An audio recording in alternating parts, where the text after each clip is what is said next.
دوستو، ایک تھا بادشاہ۔ اسے شکار کھیلنے کا بہت شوق تھا۔ ہر دوسرے تیسرے دن اپنے امیروں اور وزیروں کے ساتھ آس پاس کے جنگلوں میں چلا جاتا اور ہرن، ہرنیوں اور دوسرے جنگلی جانوروں کا شکار کھیلا کرتا تھا۔ اس بادشاہ کو گھوڑے پالنے کا بھی بہت شوق تھا۔ جہاں کہیں بھی کوئی چالاک اور پھرتیلا گھوڑا اسے نظر آ جاتا تھا تو جھٹ سے اس کے مالک سے سودا طے کر لیتا اور اسے منہ مانگی قیمت دے کر گھوڑا خرید لیتا۔ ایک دن خدا کا کرنا کیا ہوا کہ اس بادشاہ کے دربار میں عرب کے ایک ملک سے گھوڑوں کا ایک سوداگر آیا۔ جھک کر ادب بجا لایا اور عرض کی، حضور عالم پناہ، غلام ایک گھوڑا لایا ہے، آپ اسے دیکھ کر ضرور خوش ہو جائیں گے۔ ایسا پھرتیلا گھوڑا کہ پل بھر کو اس کے پاؤں زمین پر نہیں ٹکتے، آنکھ کے اشارے پر ہوا سے باتیں کرنے لگتا ہے۔ لیکن حضور، اس گھوڑے میں ایک نقص بھی ہے، یہ مزاج کا بہت کڑوا بھی ہے، بدکتا بھی بہت زیادہ ہے، کسی کو بھی اپنے آس پاس آسانی سے بھٹکنے نہیں دیتا، ہر وقت دلتیاں چلایا کرتا ہے، حتیٰ کہ وہ اپنے سائے سے بھی بدک جاتا ہے۔ اگر حضور اس گھوڑے کو دیکھنا پسند فرمائیں تو غلام حاضر کر سکتا ہے۔ بادشاہ نے عرب کے سوداگر سے گھوڑے کی تعریف سنی اور ہنس کر کہا، میاں سوداگر، تم بے فکر ہو جاؤ، اپنا گھوڑا لے کر آؤ، ہم نے یہاں بڑے بڑے ٹیڑے گھوڑوں کو سیدھا کر ڈالا ہے۔ دوسرے دن عرب سوداگر گھوڑا لے کر بادشاہ کی خدمت میں حاضر ہو گیا۔ گھوڑے کو دیکھ کر بادشاہ کی باتیں کھل گئیں۔ ایسا خوبصورت اور پھرتیلا گھوڑا بادشاہ نے اپنی عمر میں پہلے کبھی نہیں دیکھا تھا۔ بادشاہ نے خوش ہو کر سوداگر کو انعام سے مالا مال کر دیا اور گھوڑا اپنے ملازم کے حوالے کرتے ہوئے کہا کہ اس گھوڑے کو شاہی استبل میں لے جاؤ اور اس کے لیے چارے کا انتظام کرو، کل ہم اس گھوڑے پر سواری کریں گے اور اپنے امیروں اور وزیروں کے ساتھ شکار کھیلنے کے لیے جائیں گے۔ دوسرے دن صبح سویرے پروگرام کے مطابق بادشاہ اپنے نئے گھوڑے پر سوار ہو کر امیروں اور وزیروں اور اپنے سپاہیوں کے ساتھ شکار کھیلنے کے لیے روانہ ہو گیا۔ کچھ دیر تو خیر خیریت سے گزر گئی، لیکن بادشاہ ایک شیر کا شکار کر رہا تھا تو ایک دم شیر بادشاہ کی طرف جھپٹا۔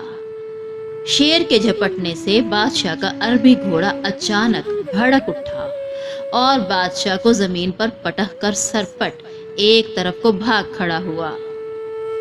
جب بادشاہ کے سپاہی اس کی مدد کو پہنچے، شیر نے بادشاہ پر حملہ کر دیا اور اپنے تیز دانتوں سے اس کی بائیں ٹانگ بری طرح سے چبا ڈالی۔ بادشاہ کو اس کے ساتھی اٹھا کر محل میں لے آئے اور فوراً شاہی حکیموں اور ویدوں کو بلایا گیا۔ حکیموں اور ویدوں نے علاج شروع کر دیا۔ انہوں نے اپنی طرف سے کوئی کوشش اٹھا نہ رکھی، لیکن بادشاہ کی ٹانگ شیر نے بری طرح سے کچل ڈالی تھی، وہ اچھی نہ ہو پائی، اور آخر سب حکیموں اور ویدوں نے یہی فیصلہ کیا کہ بادشاہ کی جان اسی صورت میں بچ سکتی ہے کہ اس کی ٹانگ کاٹ دی جائے۔ چنانچہ حکیموں اور ویدوں نے ایک آپریشن کر کے بادشاہ سلامت کی ٹانگ کاٹ ڈالی۔ تھوڑے ہی دنوں کے اندر ٹانگ کا زخم بھر گیا اور بادشاہ بالکل صحت یاب ہو گیا، لیکن ایک ٹانگ کٹ جانے کا بادشاہ کو بہت ہی زیادہ صدمہ پہنچا۔ اب وہ ہر وقت اداس اور غمگین رہنے لگا۔ اب اس نے شکار پر جانا بھی چھوڑ دیا، ہر وقت مسحری پر خاموش پڑا رہتا۔ اس بادشاہ کی ایک بہت ہی خوبصورت بیٹی بھی تھی، اس کا نام محجبین تھا۔ یہ اپنے باپ سے بہت محبت کرتی تھی۔ اس کا دل بہلانے کے لیے گھنٹوں اس کی مسحری کے پاس بیٹھی رہتی اور ستار بجا بجا کر اپنی میٹھی اور سریلی آواز سے اس کو پیارے پیارے گیت سنایا کرتی تھی۔ لیکن اس کا غم کسی طرح دور نہ ہوتا تھا۔ بادشاہ کے محل سے دور ایک پہاڑی تھی، اس پر ایک بڈھا رہتا تھا جو بہت عقل مند اور دانا انسان تھا۔ دور دور سے لوگ اس کے پاس آتے تھے اور اپنی مصیبتیں بیان کیا کرتے تھے، اور یہ دانا آدمی ان سب کو بہت مفید مشورے دے کر ان کی ضرورتیں پوری کیا کرتا تھا۔ ایک دن بادشاہ کے وزیروں نے آپس میں بیٹھ کر صلاح مشورہ کیا اور اس نتیجے پر پہنچے کہ اس بڈھے کو بلانا چاہیے، شاید یہ بادشاہ کا غم دور کر سکے۔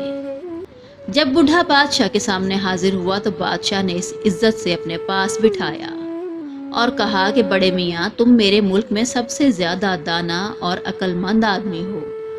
اگر تم کسی طرح میرا غم دور کر دو تو میں تم کو اپنی آدھی سلطنت دے دوں گا اور اپنی بیٹی کی شادی بھی تم سے کر دوں گا۔ اس بڈھے نے جھک کر بادشاہ سے کہا کہ حضور، میں پہاڑی پر ایک چھوٹی سی کٹیا میں رہتا ہوں، تخت و تاج لے کر کیا کروں گا؟ میری عمر اس وقت تقریباً 80 برس کے قریب ہو چکی ہے اور شہزادی ابھی جوان ہے، بھلا بوڑھے اور نوجوان کا بھی ساتھ ہوا ہے۔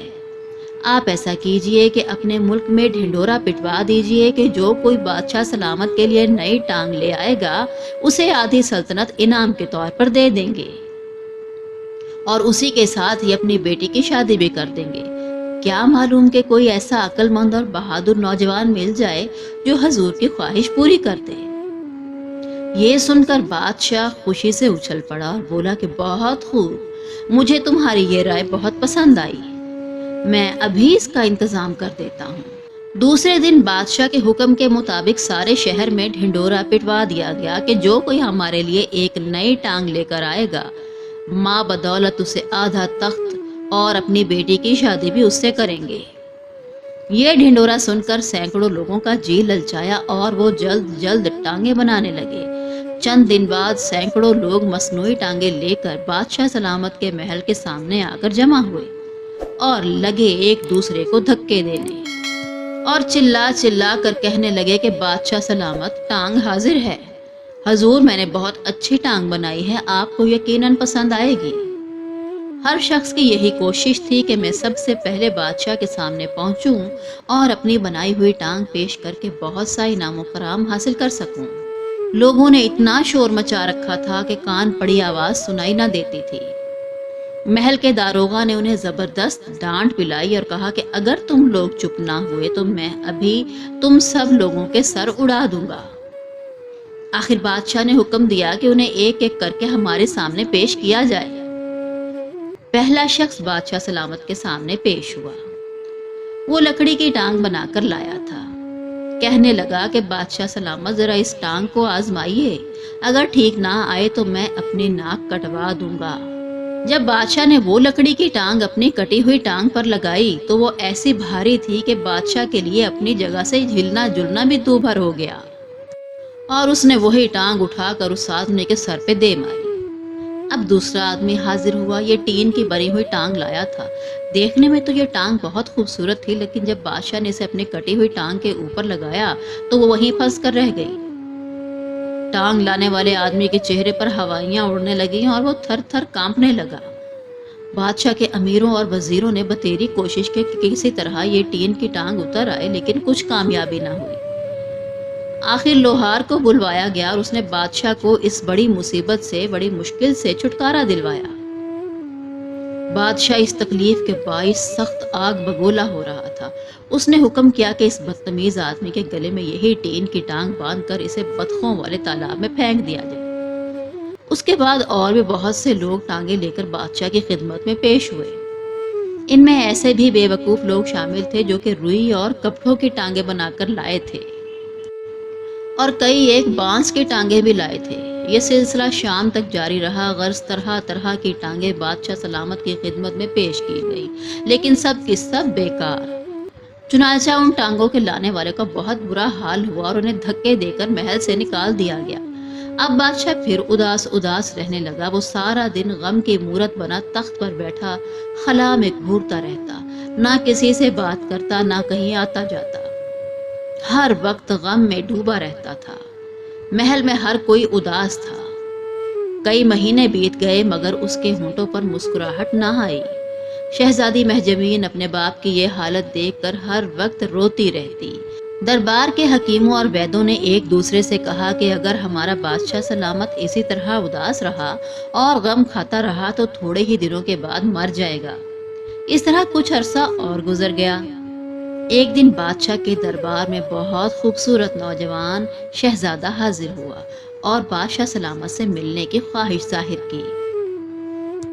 بادشاہ نے اس نوجوان کو اپنے پاس بلوایا اور آنے کی وجہ دریافت کی۔ اس وقت بادشاہ کی بیٹی مہجبین بھی اپنے باپ کے پاس ہی ایک چھوٹے سے خوبصورت تخت پر بیٹھی ہوئی تھی۔ وہ خوبصورت شہزادے کی طرف دیکھ کر مسکرانے لگی۔ شہزادے نے بھی شہزادی کو بڑی محبت بھرے انداز سے دیکھا۔ شہزادی شرما گئی۔ شہزادے نے کہا کہ بادشاہ سلامت، اس غلام کو آپ کے دکھ درد کا سب حال معلوم ہے، اور میں نے آپ کی اداسی اور غم کا راز بھی معلوم کر لیا ہے۔ آپ اسی وقت اپنے تمام امیروں اور تمام وزیروں کو اپنے پاس بلائیں۔ اس وقت میں حضور کی خدمت میں سچ مچ کی ٹانگ پیش کروں گا۔ وہ لکڑی، ٹین، کپڑے یا روئی کی ایسی واہیات ٹانگ نہیں ہوگی، بلکہ خون اور گوشت کی بنی ہوئی ٹانگ ہوگی۔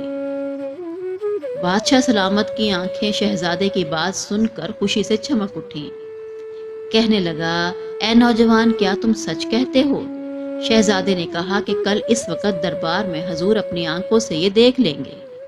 یہ کہہ کر شہزادے نے بڑے ادب کے ساتھ جھک کر بادشاہ کو سلام کیا اور تیزی سے دربار سے باہر چلا گیا۔ دوسرے دن بادشاہ نے اپنے سب امیروں اور تمام وزیروں کو دربار میں اکٹھا کیا۔ بادشاہ کی بیٹی مہجبین کل کی طرح آج بھی اس کے پاس ایک چھوٹے سے تخت پر براجمان تھی۔ سب لوگ بہت بے صبری سے اس شہزادے کا انتظار کرنے لگے۔ تھوڑی دیر کے بعد نوجوان شہزادہ دربار میں داخل ہوا۔ اس کے ہاتھ میں ایک لکڑی کا لمبا سا بکسا تھا۔ وہ بادشاہ کے تخت کے پاس گھٹنوں کے بل بیٹھ گیا اور کہنے لگا کہ لیجئے بادشاہ سلامت، یہ وہی خون اور گوشت کی بنی ہوئی ٹانگ ہے جس کا کل میں نے آپ سے وعدہ کیا تھا۔ یہ کہہ کر اس نے لکڑی کا وہ باکس کھولا اور ایک ہرن کی ٹانگ نکال کر بادشاہ کے سامنے پیش کر دی۔ تمام دربار پر سناٹا سا چھا گیا۔ امیروں اور وزیروں کے چہروں پر ہوائیاں اڑنے لگیں۔ بادشاہ کا چہرہ غصے سے سرخ ہو گیا۔ اس نے شہزادے کی طرف قہر بھری نظروں سے دیکھا اور پھر اچانک ایک دم اس کا سارا غصہ اتر گیا اور اس نے زور سے ایک قہقہا لگایا۔ یہ دیکھ کر دربار کے لوگ پہلے تو بہت حیران ہوئے، مگر جب انہوں نے بادشاہ کو ہنستے دیکھا تو وہ بھی ہنسنے لگے، اور مہجبین کا تو یہ حال تھا کہ ہنسی کے مارے دوہری ہوئی جا رہی تھی۔ بادشاہ نے کہا کہ اے نوجوان شہزادے، تم نے جس عقل مندی سے مجھ سے شرط جیتی ہے، میں اس کی داد دیتا ہوں اور اب میں کبھی غمگین نہیں رہوں گا۔ کل شہزادی سے تمہاری شادی کر دی جائے گی۔ دوسرے دن شہزادے اور شہزادی مہجبین کی شادی ہو گئی۔ اس روز بادشاہ نے اپنے سب امیروں اور وزیروں کی دھوم دھام سے ضیافت کی، اور بادشاہ، مہجبین اور شہزادے نے وہ ہرن کی ٹانگ خوب مزے لے لے کر کھائی۔ دوستو، انسان کا ہر عضو اللہ تعالیٰ کی طرف سے نعمت ہوتا ہے۔ اگر یہ نعمت چھن جائے تو وہ کبھی دوبارہ واپس نہیں آتی۔ اللہ سے دعا ہے کہ اللہ پاک ہم سب کو اپنے حفظ و امان میں رکھے۔